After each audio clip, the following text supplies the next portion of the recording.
Selamat pagi, Ibu. Selamat pagi. Pagi, Ibu. Ibu boleh on cam nggak, Bu? Saya izin off cam ya. Saya ada kendala dengan kamera. Oh, oke, Bu. Siap, Ibu. Siap.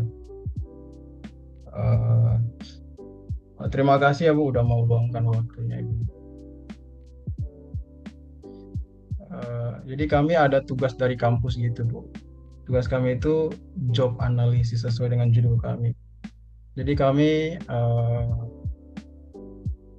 mau mengajak Ibu untuk sebagai narasumber gitulah, ya sebagai subjek interview kami karena eh, ya beberapa bulan lalu kan saya sempat kenal ibu, makanya kepikiran aja gitu ya pakai ibu aja lah untuk tugas ini. Jadi kami perkenalan dulu ya ibu, kami semua dari mahasiswa BINUS. Kami sekarang udah semester 7. Jadi di sesi ini akan terbagi menjadi 3 bagian. Yang pertama ada perkenalan diri, sampai ke sesi 3 itu interview ibu. Oke ibu. Ya, jadi mengenai kami adalah mahasiswa BINUS yang sudah semester 7 dan sekarang kami sedang menjalani proses magang dengan jalur SSI. Jadi SSI itu apa? SSI itu Specific Study Independent. Di mana spesifik studinya itu kita ambilnya HR. Jadi di akhir magang ini nanti kami ada sertifikasi gitu. Jadi tugas kami itu ya layaknya seorang HR, kami disuruh mencari orang gitu, terus diinterview, mencari data dan dianalisis gitu. Oke, sebelum kami lanjut ke sesi berikutnya, izinkan kami perkenalan diri dulu Ibu. Ini adalah tim saya selaku ketua. Ya, saya sendiri Simon Petrus Manggapro, jurusan saya manajemen dan juga ada anggota tim saya Sean. Boleh perkenalan diri. Halo Ibu, izin memperkenalkan diri. Nama saya Sean. Itu saya dari DKV, dari Bandung. Oke, berikutnya. Baik, izin perkenalan Bu. Saya Ragen Sandi dari BINUS Alam Sutra dan jurusan saya manajemen. Terima kasih Bu. Oke, saya perkenalkan nama saya Twinky. Saya dari jurusan Information System dan Management, dan kampus saya ada di Kemanggisan. Terakhir. Oke, mohon izin. Selamat pagi, Bu. Ibu, perkenalkan nama saya Rob Nelson. Saya dari jurusan manajemen dan kampusnya saya ada di Kemanggisan di Jakarta. Oke Bu, itu adalah ya kami satu tim itu ada 5 orang dan ya kami rata-ratanya kuliah di BINUS dan juga mungkin Ibu bisa sedikit perkenalan diri agar kami juga bisa saling mengenal gitu sebelum kita lanjut ke sesi interview. Baik, terima kasih teman-teman. Salam kenal semuanya. Saya dengan Esta. Saya adalah peneliti di Pusat Riset Ekonomi Perilaku dan Sirkuler, Badan Riset dan Inovasi Nasional. Saat ini saya adalah peneliti madya dengan bidang kepakaran ekonomi perilaku dan sumber daya manusia. Terima kasih. Oke, terima kasih Bu. Salam kenal ya Ibu. Oke Bu, karena di sesi interview ini kita bagi menjadi beberapa bagian. Nanti interviewnya itu per orang gitu Bu. Nanti setelah saya interview, teman saya juga nanti punya bagian untuk menanya Ibu. Jadi kita bergantian untuk menanya Ibu. Total pertanyaan itu ada 20 lebih, dan itu punya topik masing-masing ya. Demi keperluan kami mencari data, maka kami membagi pertanyaan itu menjadi beberapa bagian. Oke, kami izin ya Bu. Ya, untuk pertanyaan pertama itu kami mau mencari tahu identitas dan gambaran umum dari pekerjaan Ibu. Dari awal tadi Ibu sudah perkenalan yang mengenai jabatan dan posisi Ibu di BRIN. Sekarang kami mau tahu nih bagaimana atau sejak kapan Ibu memulai bekerja sebagai periset dan di bidang riset apa Ibu fokuskan penelitian. Baik, jadi saya sudah menjadi periset sejak 2003, jadi lebih dari 20 tahun ya. Waktu itu saya masuk di LIPI, kalau teman-teman tahu LIPI, Lembaga Ilmu Pengetahuan Indonesia. Karena latar belakang pendidikan saya ilmu ekonomi, jadi saya masuk ke pusat riset ekonomi, pusat riset atau pusat penelitian, dulu namanya pusat penelitian ekonomi. Nah, kemudian dalam perjalanannya LIPI berkembang menjadi BRIN gitu ya, bergabung juga lembaga-lembaga lain, dan akhirnya saya masuk menjadi periset di pusat riset ekonomi perilaku dan sirkuler. Nah, selama kurun waktu lebih dari 20 tahun tersebut, saya banyak berkecimpung dengan riset dari berbagai bidang sebenarnya. Jadi saya pernah riset tentang energi, tentang sumber daya manusia, gitu ya, tentang microfinance dan UMKM. Juga belakangan ini saya mulai tertarik pada modal manusia, jadi human development, bagaimana mengaitkan aspek-aspek pembentuk investasi modal manusia seperti kesehatan, pendidikan, dan itu kaitannya dengan kesehatan dan produktivitas di masa depan. Jadi mungkin seperti itu. Jika ada yang ingin ditanyakan lebih lanjut. Oke, Bu. Terima kasih, Bu. Pertanyaan berikutnya, setelah Ibu sudah jelaskan mengenai sejak kapan Ibu bekerja di bidang penelitian, pertanyaan berikutnya itu bagaimana struktur organisasi di unit kerja Ibu? Kepada siapa Ibu melapor dan siapa saja yang menjadi rekan kerja utama Ibu? Baik, jadi kalau saya menjelaskan tentang struktur organisasi ya, jadi BRIN itu kan sebuah badan riset yang cukup besar ya. Kita punya sekitar lebih dari 10.000 periset dari berbagai disiplin. Nah, jadi mudahnya ada dua bagian besar di BRIN, namanya kedeputian dan organisasi riset. Kedeputian itu bekerjanya berinteraksi dengan lembaga lain. Jadi misalnya kementerian lembaga yang membutuhkan riset itu bisa bekerja samanya melalui kedeputian. Jadi dia bertindak sebagai bridging gitu ya, jembatan antara riset dengan pengambilan kebijakan atau industri atau pasar. Sementara bagian kedua namanya organisasi riset. Organisasi riset inilah yang isinya adalah peneliti atau periset, yang fungsinya atau tugas tupoksinya adalah memproduksi pengetahuan. Jadi kita khusus melakukan riset saja, tapi tidak membridging itu, karena yang membridging itu adalah kedeputian. Nah, dari sekian banyak organisasi riset, organisasi riset saya sebut saya sebagai OR ya. Itu adalah satu dari 3 OR sosial. Jadi ada 3 OR sosial, namanya OR IPSH, Sosial Humaniora, kemudian Bahasa dan Budaya, kalau nggak salah, Agama, Bahasa, Budaya, semacam itu. Dan yang tempat saya OR-nya namanya Tata Kelola Ekonomi, Tata Kelola Pemerintahan, Ekonomi dan Kesejahteraan Masyarakat. Sebutnya singkatnya TKPEKM. Nah, TKPEKM ini di bawahnya ada beberapa pusat riset. Ada 7 pusat riset. Pusat riset saya itu namanya Pusat Riset Ekonomi Perilaku dan Sirkuler. Jadi setaranya dengan eselon 2. Kalau di kementerian namanya eselon 2. Nah, di setiap pusat riset, which is pusat riset yang saya ada di dalamnya, itu punya beberapa kelompok riset. Kelompok riset itu terdiri dari kelompok periset yang punya interest yang sama.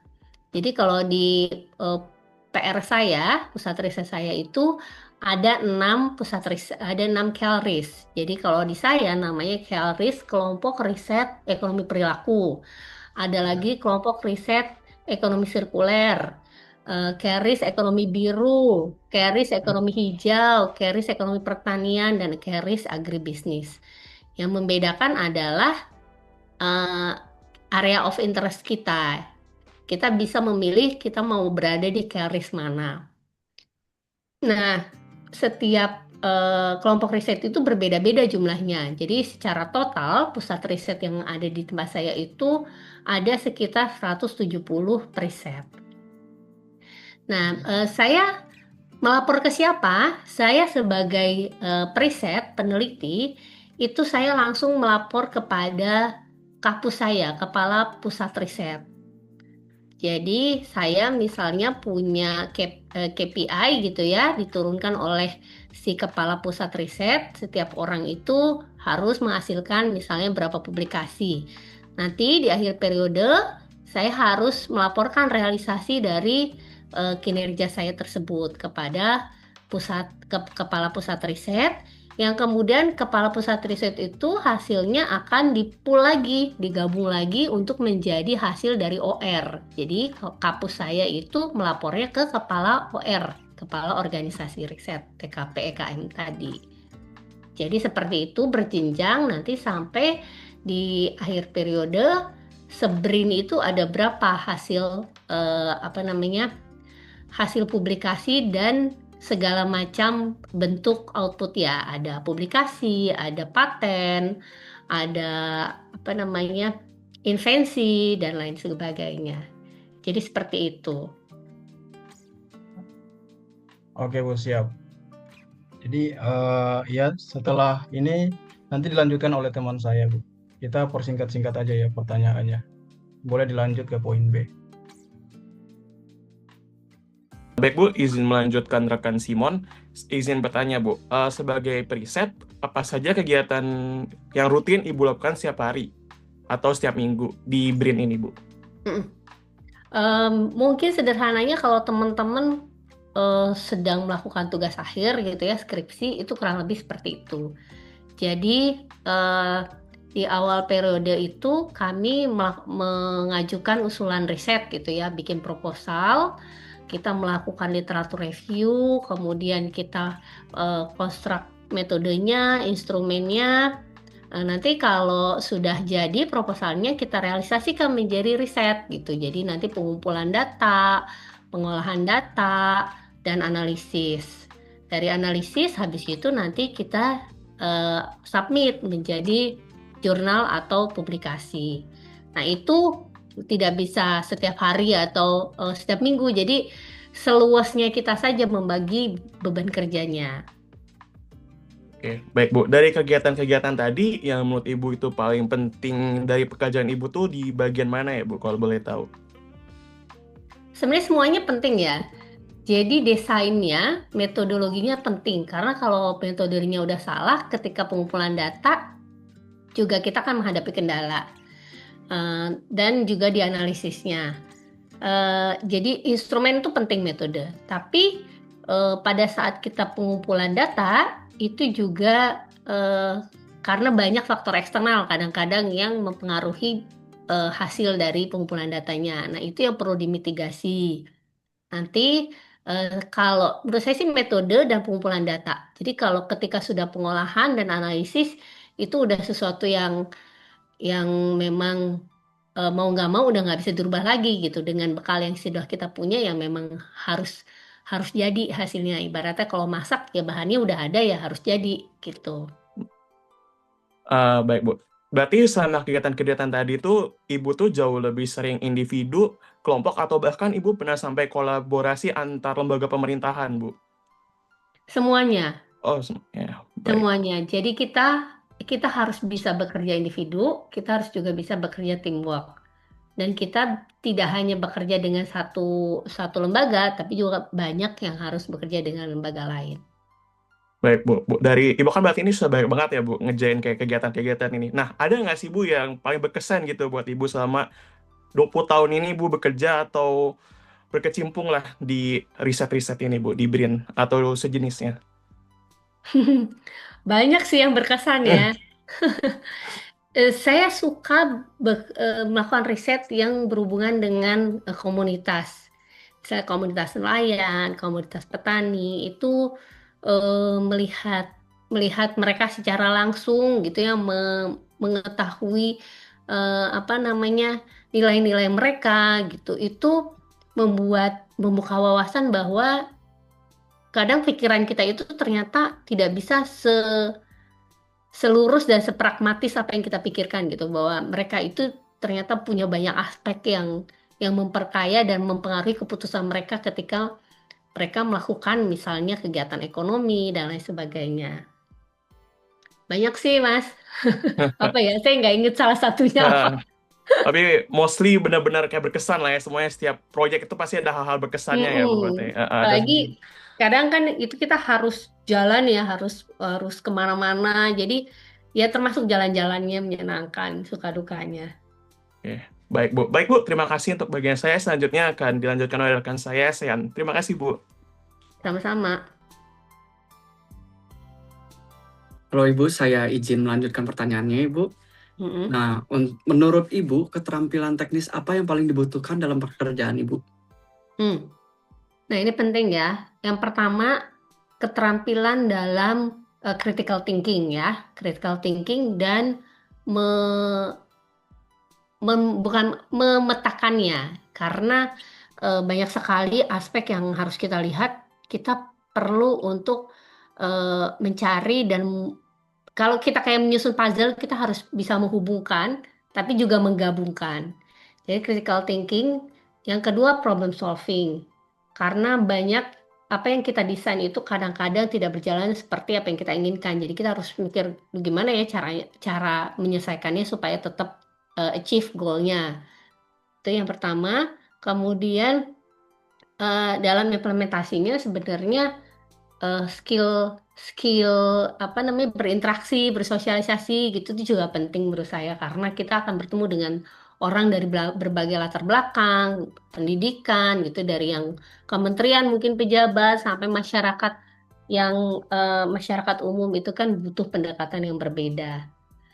Nah, kalau yang secara teknis menurut saya adalah skill pengolahan data lah ya. Itu juga karena banyak sekali metode sekarang yang berkembang, dan penting bagi kita untuk paling tidak menguasai satu atau dua itu supaya kita bisa jadi pegangan. Dengan berbagai riset apapun, kita udah bisa punya pisaunya lah ibaratnya. Kita kalau mau masak apa aja kita udah punya pisaunya gitu. Jadi kita bisa lebih luas. Besok hari ini kita ngerjain topik A, habis itu besok ngerjain topik B, kita lebih mudah lah untuk kita untuk beradaptasi. Baik Ibu. Terus selanjutnya, pendidikan atau sertifikasi apa yang menjadi dasar kompetensi Ibu sebagai periset? Ini mau jawaban pragmatis apa jawaban realistis? Ini kalau Apa aja sih Bu? Jadi gini, kalau secara regulasi itu pemerintah itu dari BKN, Badan Kepegawaian Nasional itu sudah punya aturan. Jadi misalnya semua PNS lepas dari kita periset atau tidak, ada level-level di mana kita harus S3 misalnya ya. Kebetulan saya Madya. Madya itu pendidikannya harus sampai S3. Madya ke atas. Kalau Madya ke bawah boleh sampai S2. Nah, itu berarti ada requirement tertentu dari level pendidikan. Namun sebenarnya dalam perjalanan kalau kita melakukan riset itu tidak harus, ya mungkin sertifikasi menunjang ya. Misalnya kita bisa melakukan pengolahan data dengan metode A, dengan software B dan lain sebagainya, itu sangat membantu, tapi itu tidak harus berupa sertifikasi kalau di riset ya Mas. Kebiasaan kami itu tidak dilihat dari sertifikasi, tapi benar-benar kalau kita bisa melakukan, bisa jadi jurnal, berarti kamu udah bisa menggunakan atau memiliki keahlian tersebut. Tidak perlu dibuktikan dengan sertifikasi. Kalau di preset seperti itu, Mas. Baik, izin untuk melanjutkan ke pertanyaan terakhir lagi ya Bu. Untuk pertanyaan terakhir, bagaimana Ibu menjaga dan mengembangkan kemampuan riset agar tetap relevan dengan perkembangan ilmu pengetahuan saat ini? Yang pertama sih harus banyak baca ya. Harus banyak baca, terutama untuk tahu apa sih sebenarnya isu-isu terkini yang membutuhkan riset lebih lanjut. membaca, bisa dari surat kabar, bisa dari jurnal gitu ya. Karena tidak cuma isu, tapi juga mungkin metode, teori baru, pendekatan gitu ya. Itu penting untuk terus diupdate. Terus yang kedua harus sering-sering ngobrol aja sih. Kalau menurut saya sih kita diskusi sama teman gitu ya, sama orang yang lebih tua atau bahkan lebih muda, karena kan mereka kita tetap harus belajar, terus belajar sama siapapun. Apalagi yang muda-muda sekarang itu bagus-bagus ya, pinter-pinter gitu. Kadang kita yang mungkin sudah lebih tua itu tidak terupdate. Oh ada ya gitu metode baru gitu. Jadi kita harus terus belajar sama siapapun. Baca, ngobrol, dan juga mungkin eh apa ya? Ya ikut kali ya, ikut kursus gitu. Itu juga penting sih menurut saya. Apa sih sekarang yang baru gitu. Sekolah, mungkin sekolah yang paling bisa membuka ya, mendorong gitu. Kadang-kadang kan kalau kalau sekolah tuh mau nggak mau dipaksa jadinya. Itu sih kayaknya yang membuat kita tetap mempertajam kemampuan kita sih. Oke. Baik Ibu, itu udah cukup jawabannya untuk saya. Selanjutnya akan dilanjutkan oleh rekan saya Rob. Oke, mohon izin Ibu, selanjutnya saya kan yang bertanya kepada Ibu seputar lingkungan dan juga kondisi kerja ya Bu. Jadi untuk yang pertama, seperti apa sih kira-kira lingkungan kerja Ibu sehari-hari? Apakah lebih banyak di laboratorium, apakah lebih banyak di kantor, atau di lapangan mungkin begitu Bu? Hmm. Nah, jadi kami sebagai peneliti itu peneliti sosial ya, pasti akan berbeda lingkungan kerjanya sama peneliti yang bidang eksakta yang memang harus bekerjanya di lab. Ini saya memberikan gambaran kami sebagai periset sosial. Kebetulan di tempat kami di BRIN itu kita hanya bekerja seminggu 2 kali. Nah, itu kita hanya bekerja tuh maksudnya ke kantor ya. Kita ke kantor, wajib absen di kantor tuh seminggu 2 kali. Tapi sebenarnya itu tidak membatasi kita bekerja dimanapun. Karena sebagai periset sosial yang kita lakukan itu sebenarnya bekerjanya bisa di mana saja. Bisa di rumah, bisa di kantor gitu ya, di depan laptop, pada saat ngolah data, atau membaca literatur review, itu kan bisa di mana aja. Jadi hari-hari kurang lebih seperti itu, ngolah data, baca gitu kalau saya ya. Nah, apa namanya? Itu dibagi menurut tahapan kita lagi sedang di tahap apa risetnya. Jadi kalau misalnya di tahap awal-awal literatur review dan pembuatan metodologi, mungkin kita akan lebih banyak di home base ya, di rumah atau di kantor. Kemudian nanti kalau tahap pengumpulan data itu biasanya kita ya ke tempat lokus penelitian kita gitu. Itu kadang-kadang harus keluar kota. Itu setiap hari harus ketemu narasumber, harus ketemu responden gitu ya. Wawancara dan kuesioner. Nanti kalau pengumpulan datanya selesai ya kita balik ke kantor, balik ke rumah, kembali lagi gitu. Kita bekerjanya di depan laptop lah ya gitu. Jadi pertama lokasi itu bisa sangat fleksibel.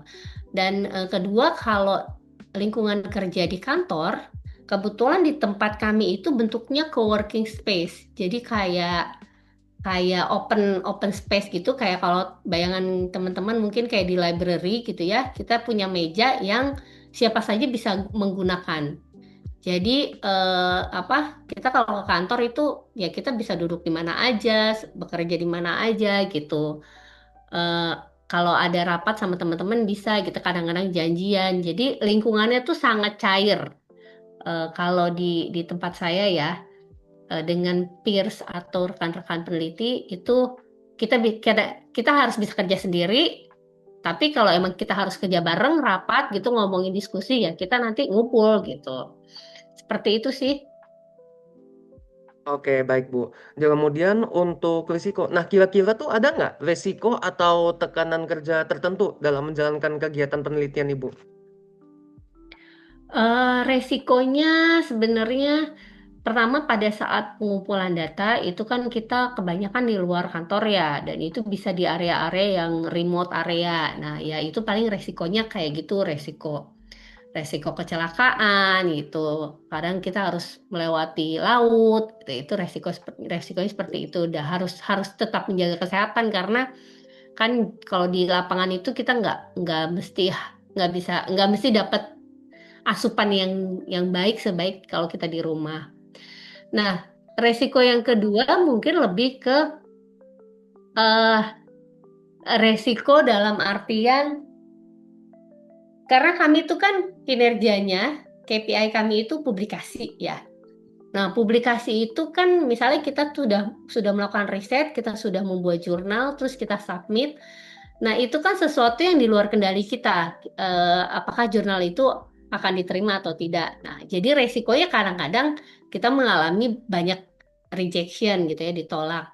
Nah, kalau sampai akhir periode kita nggak punya KKM tuh KPI kita nggak tercapai, ya resikonya apa namanya, tunjangan dan gaji kita dipotong gitu sih, seperti itu. Tapi ya resikonya lebih ke situ sih. Tidak ada resiko yang sifatnya keselamatan kerja itu cuman pada saat kita pengumpulan data aja. Oke, baik Ibu. Kemudian untuk pertanyaan berikutnya, kira-kira bagaimana sih BRIN ini bisa mendukung keseimbangan antara target riset dan juga kesejahteraan riset seperti Ibu? Nah, ini yang memang menjadi tantangan buat BRIN pada saat ini. Karena yaitu kita dituntut bekerja sementara hasilnya itu sesuatu yang di luar kendali, penentuannya itu di luar kendali kita, dan itu sulit ya membalanskannya.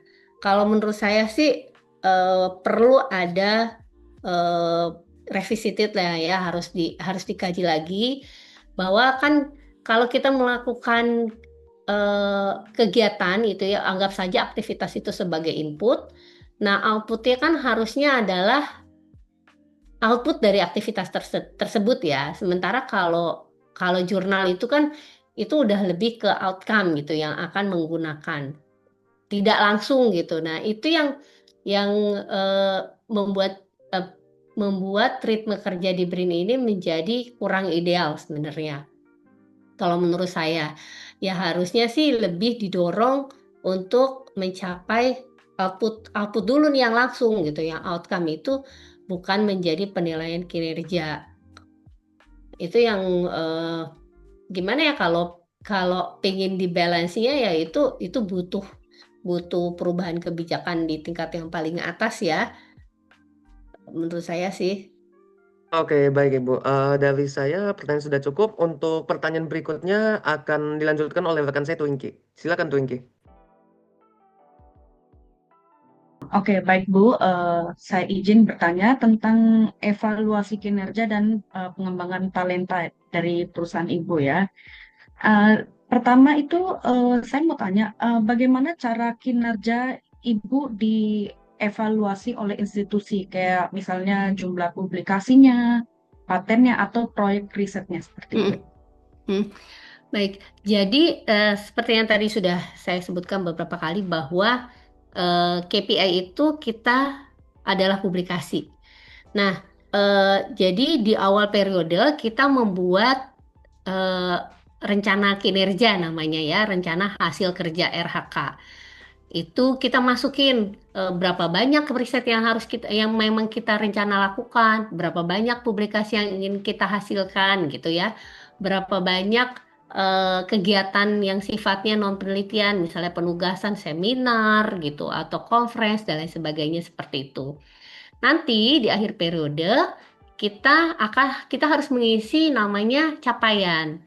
Nah, capaian itu akan dilihat di akhir periode apakah yang menjadi target kita itu sudah tercapai atau belum. Nah, itu adalah bagian dari monefnya. Jadi, kalau sudah tercapai berarti sesuai ya antara rencana dan capaian. Kadang-kadang ketika tidak tercapai berarti itu akan mempengaruhi penilaian kita di periode di tahun depannya. Jadi modelnya adalah kita tuh nanti ada nilainya. Kalau misalnya nilainya itu menurut jenjang. Jadi misalnya kalau saya peneliti media, saya itu nilainya kalau saya sesuai nih mencapai target, saya mendapatkan nilai 37,5. Itu namanya angka kredit.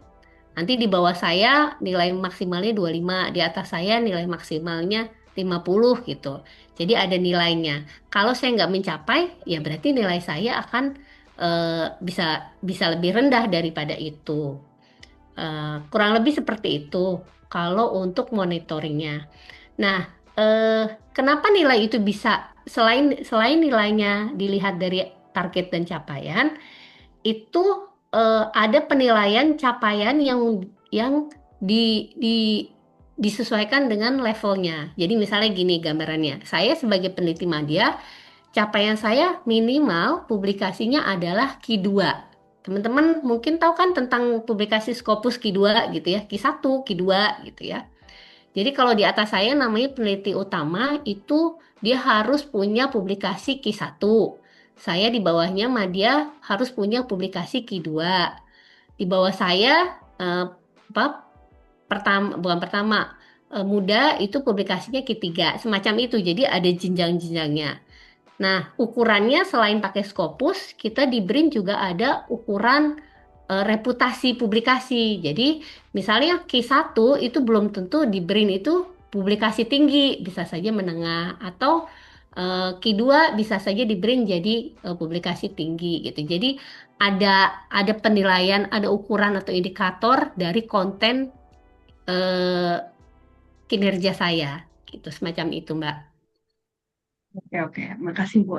Pertanyaan selanjutnya, seberapa penting umpan balik atau ya feedback dalam pengembangan karir Ibu sebagai periset?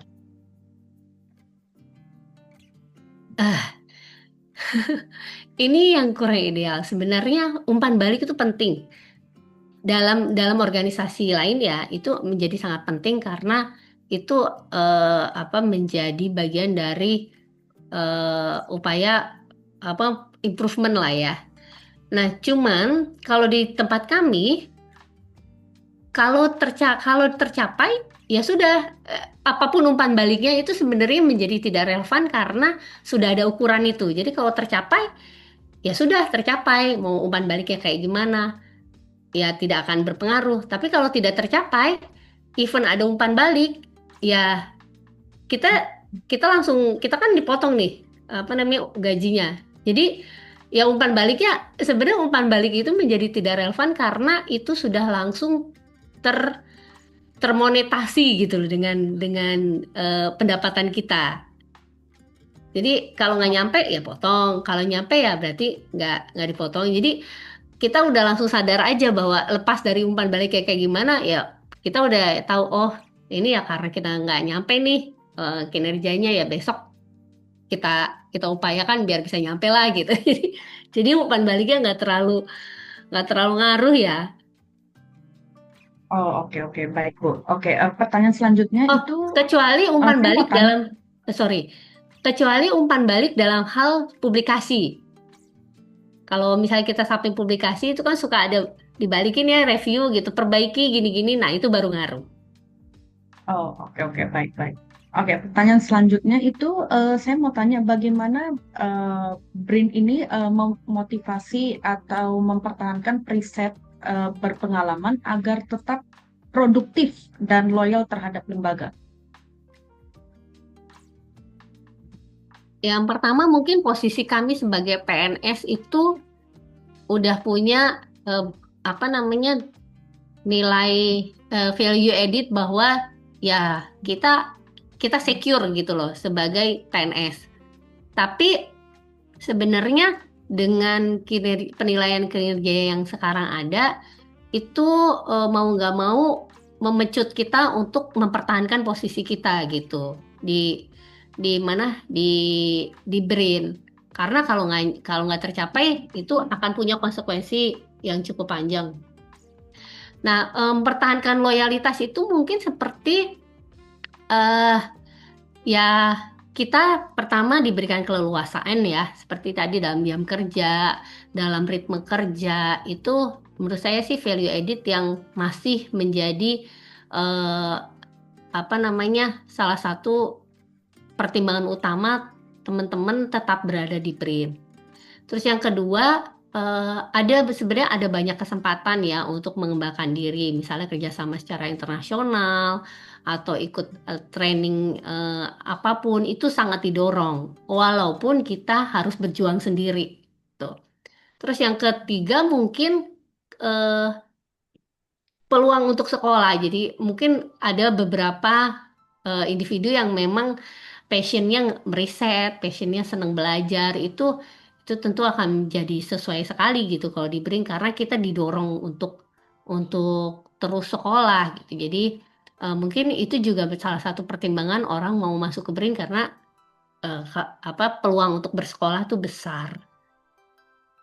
Oke, yang terakhir nih ya Bu ya, apakah BRIN ini memiliki program pembinaan, mentoring atau pelatihan khusus gitu untuk peneliti? Ada sih, ada. Kalau baik formal maupun informal ya. Jadi misalnya ada yang program-program dari pusat, ibaratnya dari BRIN pusat, ada juga yang datang dari bottom up dari pusat riset kami. Jadi kami tuh dari 6 carries tadi itu, setiap carries tuh secara reguler tuh punya workshop gitu. Jadi workshop tentang literatur review, workshop tentang metode A, metode B. Jadi terus ada ya, sebenarnya bukan pembimbingan, pengembangan kompetensi itu terus ada. Oke, Meskipun datangnya dari bawah gitu. Oke, Bu. Makasih. Itu saja pertanyaan saya. Selanjutnya akan ditanyakan oleh Simon balik. Oke. Oke, Bu. Selanjutnya saya mau bertanya, selama 20 tahun Ibu bekerja, ya khususnya di BRIN saja ya. Apa sih tantangan terbesar yang Ibu hadapi sebagai periset di BRIN saat ini? Tantangan sebagai periset ya. Ya. Mungkin kalau yang saya rasakan ya, tantangan untuk terus catch up dengan hal-hal yang baru gitu. Jadi kadang-kadang kan kita itu bisa bikin potensi burnout kalau menurut saya, karena kita harus terus berpikir, aduh apa ya, kita ngerjain riset apa gitu. Apalagi tidak cuma sampai di riset, kita juga harus mikirin gimana supaya jadi publikasi, supaya tukin kita nggak dipotong gitu kan. Nah itu menurut saya sih tantangannya nggak cuma fisik tapi juga mental gitu, karena kita kayak dikejar-kejar gitu ya sama target itu, yang mungkin kalau buat saya cukup menguras mental gitu. Jadi di teman-teman periset juga banyak yang merasakan itu. Mungkin itu ya tantangan terbesar secara individu ya, bukan tantangan kelembagaan. Enggak, ini secara individu aja, Bu. Oke, ya kalau secara individu sih saya ngerasanya gitu. Ya. Oke, kemudian bagaimana Ibu melihat perkembangan karir peneliti di Indonesia di masa depan? Kalau saya sih sebenarnya sebagai peneliti itu karir yang menjanjikan. Lepas dari apa yang sedang terjadi di BRIN gitu ya. Karena sekarang itu peneliti itu banyak sekali lembaga-lembaga penelitian yang tumbuh. Yang lembaga penelitian swasta ya, yang tumbuh, dan mereka itu bisa punya peran. Bisa berperan sebagai think tank, sebagai memberikan advokasi atau bukti-bukti riset yang bisa menjadi memfeeding lembaga negara gitu, kementerian dalam pengambilan kebijakan. Jadi sebenarnya kalau menurut saya sih sekarang ada World Bank, ada IDB, ada ILO, ada macam-macam, itu kan semuanya juga basisnya riset. Jadi sebenarnya kedepannya itu potensial. Oke, siap. Oke, Bu. Pertanyaan terakhir. Apa saran Ibu bagi generasi muda yang ingin berkarir di dunia penelitian? Oh gitu ya. Eh Sebenarnya menjadi peneliti itu seru. Karena kita bisa ya tadi lingkungan kerja yang fleksibel membuat kita menjadi apa berpeluang bertemu dengan orang yang banyak, belajar itu sesuatu yang eh, menyenangkan. Nah, kalau teman-teman memang punya passion, tapi itu harus dijalankan dengan passion ya. Memang memang membutuhkan tidak saja skill, tapi juga dari hati tuh ada keinginan untuk menjalankan itu. Ada keinginan untuk berkontribusi dalam memecahkan sebuah masalah sosial gitu ya. Kenapa sih kemiskinan terus-terusan ada? Itu kan harus ada curiosity ya. Kenapa dicari, dicari, dicari dan itu itu membutuhkan tidak saja skill tapi juga passion. Jadi eh, itu kalau misalnya teman-teman memang menyenangi apa namanya belajar terus gitu, punya apa seneng seneng berpikiran terbuka, itu silahkan pertimbangkan menjadi peneliti. Dimanapun ya, tidak hanya di lembaga negara, karena sekarang juga banyak lembaga-lembaga yang periset dan itu apa tempat untuk teman-teman bisa terus belajar gitu. Nggak hanya resmi belajar formal, tapi belajar ada training gitu. Kebetulan saya habis kembali dari training, itu menyenangkan sekali gitu. Saya ketemu sama orang baru, gitu. Itu membuka network baru, jadi teman baru, dapat ilmu, dapat jalan-jalannya gitu. Itu menurut saya sih mungkin bisa jadi pertimbangan karir teman-teman yang tertarik. Oke, Bu. Sekian dari interview kami, Bu. Eh, Ya, interview kami cuma beberapa soal ini saja. Nanti dari hasil ini kami akan gunakan untuk ya mencari tahu apakah eh, posisi ini banyak diminati atau banyak Hmm. ya karena kami ngambil Tujuannya sertifikatnya apa ya kalau boleh tahu?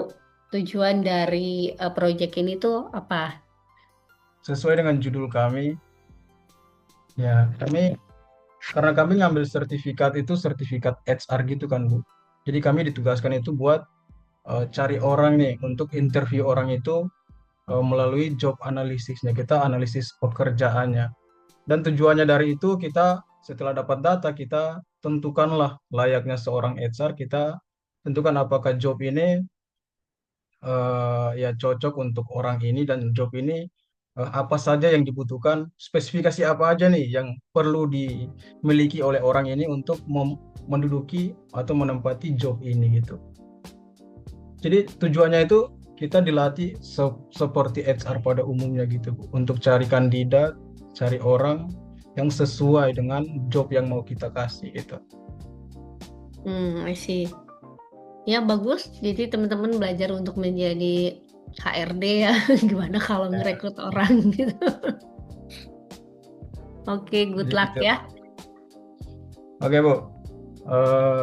Ya kami ucapkan terima kasih, Bu, karena Ibu udah mau meluangkan waktunya, dan kami minta maaf juga jika ada salah kata gitu. Ya, ya interview kami sampai di sini. Ya, kiranya kita ya bisa mengerjakan tugas ini dengan baik. Mm-mm. Ya sama-sama. Mohon maaf juga kalau Terima ada kasih, Bu. yang kurang-kurang ya dari saya. Mudah-mudahan Ya, Bu. sukses dengan proyeknya dan sertifikasi dapat nilai yang terbaik. Siap, Bu. Terima kasih ya, Bu. Terima Oke, kasih, Bu. baik. Terima kasih, Bu. Terima Terima kasih kasih Ibu. banyak. Terima kasih teman-teman. Izin live ya. Selamat Ya, Bu. siang. Terima kasih.